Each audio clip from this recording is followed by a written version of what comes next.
विपक्ष का तो ये भी कहना है कि जब काशी विश्वनाथ माननीय प्रधानमंत्री आए हुए थे उस समय उनका शंकर जी की तरह श्रृंगार किया गया, जिससे काशी की जनता आहत हुई और काशी का अपमान हुआ। इस पर क्या कहेंगी आप? देखिए, हमारे माननीय मोदी जी बहुत ही बड़े भक्त हैं शिव जी के, और उन्होंने काफ़ी साल तक तपस्या किया है, जंगलों में भी जाकर के किया है। ये हम लोग बहुत पहले से जान रहे हैं। और काशी की जनता अपार प्यार करती है, अपार, जिसका कोई लिमिट नहीं है, जिसको शब्दों में बयान नहीं कर सकते हैं। इसलिए काशी की जनता ने स्वयं हमारे मोदी जी में अपना गार्जियन देखा, अपना बड़ा भाई देखा, तो किसी ने पिता देखा। जैसे मैं अपने माननीय मोदी जी में शिव भक्त देखती हूँ, अपना पिता का स्वरूप देखती हूँ, तो मैं उनकी पूजा कर सकती हूँ। सभी लोगों ने पूजा किया, हम लोगों ने भी जो है उनको वंदे मातरम, भारत माता की जय और अपने संस्कृत श्लोक से हम लोगों ने भी स्वागत किया। विपक्ष का तो ये भी कहना है कि मोदी जी खुद को स्वयंभू समझने लगे। नहीं, ऐसा नहीं है। विपक्ष लोग जो है बहुत ज़्यादा ही परेशान हो गए हैं, वो खोखले हो गए हैं। खोखला चना बाजे घना, वही स्थिति हो गई है इस समय। विपक्ष का तो ये भी कहना है कि जिस तरीके से भाजपा ही कह रहे हैं कि इस बार 400 के पार, तो आखिर मोदी जी क्यों डरे हुए हैं और यहाँ नेताओं का जमघट क्यों लगा है? अमित शाह आ गए, मुख्यमंत्री आ गए यहाँ पर, किस लिए यहाँ लोगों का जमावड़ा हो रहा है? कई फिल्म स्टार भी आ गए प्रचार करने। इस पर क्या कहेंगी आप? देखिए, सबसे पहले तो हम ये बताना चाहते हैं, काशी की जो जनता है हमारे माननीय मोदी जी को मोदी परिवार का हिस्सा मानती है, सदस्य मानती है, जिसमें से हम भी एक हैं। हम लोग काशीवासी अपने माननीय मोदी जी को अपार स्नेह करते हैं, बेइंतहा प्यार करते हैं। और देखिएगा, हम सब लोग काशी की जनता के लोग मतों की बौछार कर देंगे और इस बार ऐतिहासिक जीत यहाँ से पाएंगे मोदी जी, और फिर से मोदी जी भारत के प्रधानमंत्री बनेंगे। और मैं माननीय मोदी जी को मीडिया के माध्यम से प्रधानमंत्री बनने के लिए अग्रिम शुभकामनाएं और बधाइयाँ देती हूँ। रही बात विपक्षी की, तो मैं ये कहना चाहती हूँ कि यदि कोई संसदीय क्षेत्र है, जैसा कि आपने कहा बार बार मोदी जी आते हैं, क्यों आते हैं, ये क्वेश्चन मैंने इसके पहले भी मीडिया से फेस किया है।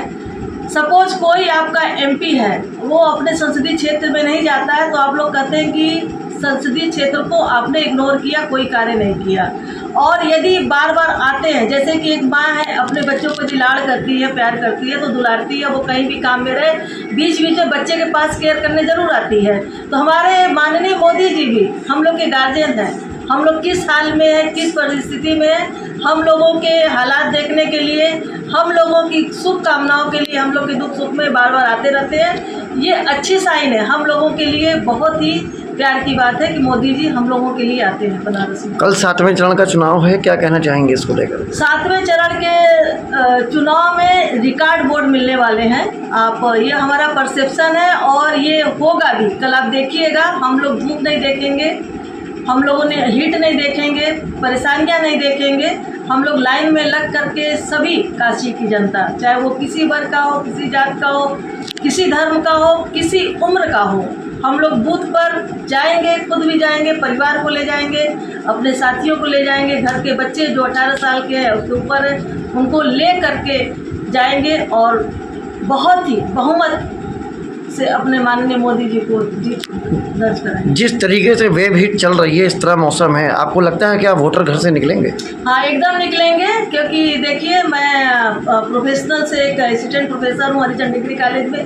मेरे कॉलेज में भी मैंने देखा है, बहुत अच्छी व्यवस्था कर दिया गया है, बूथ वहाँ निर्माण हो गया है।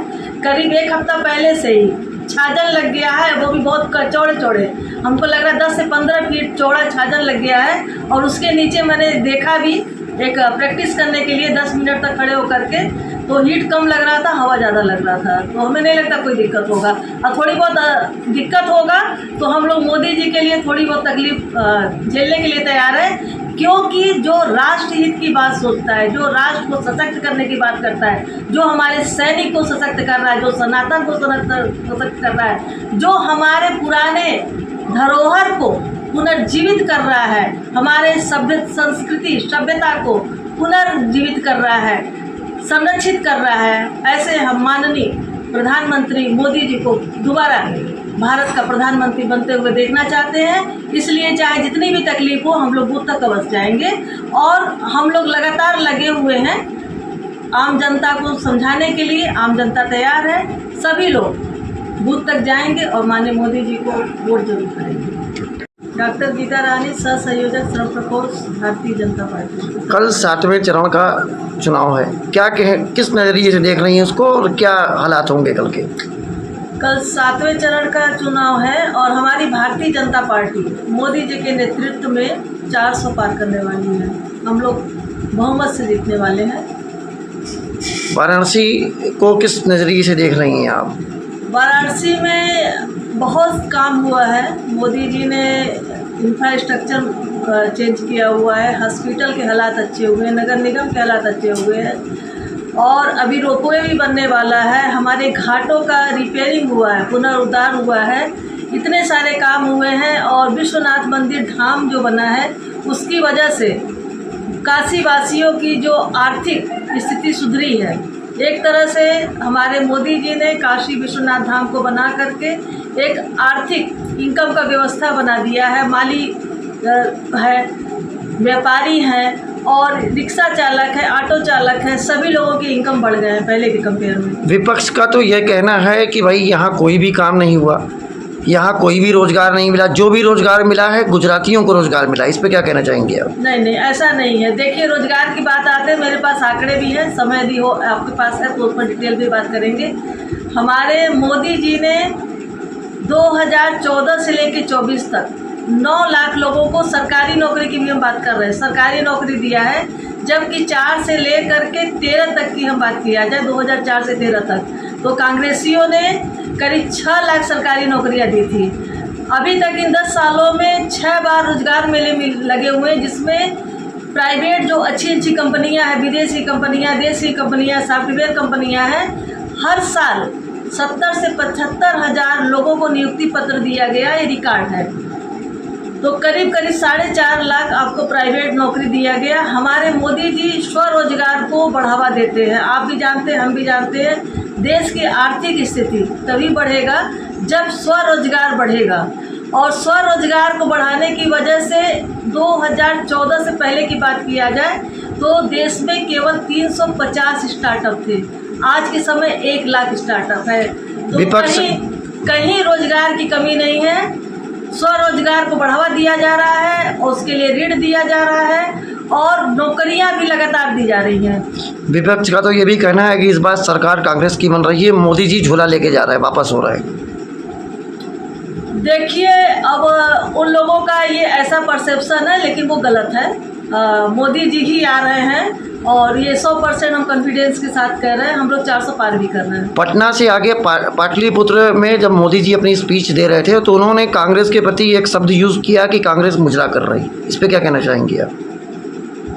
देखिए, ये मोदी जी ने कह दिया है, कभी कभी हो जाता है, ऐसे शब्द निकल जाते हैं और ऐसे शब्द के लिए हम तो बहुत छोटे कार्यकर्ता हैं। हम माफ़ी मांगते हैं भारत की जनता से और पाटलिपुत्र जनता। विपक्ष ने तो ये भी कहा है कि मोदी जी जो है इस बार चुनाव के बाद फिर अपना झोला बिस्तर लेके फिर से यहाँ से चले जाएंगे गुजरात, और इस समय वो पूजा पाठ करने के लिए कन्याकुमारी में बैठ गए हैं। इस पे क्या कहेंगे? नहीं, ऐसा नहीं है। देखिए, हमारे देश की सनातन संस्कृति की परंपरा रही है, जब भी हम लोग विजय के लिए जाते हैं, पहले भी हम लोग जब विजय के लिए जाते थे, हमारे रामचंद्र जी भी जब लंका पे चढ़ाई करना था तो उन्होंने भी 9 दिन का शक्ति माँ देवी का आराधना किया था, पूजा किया था।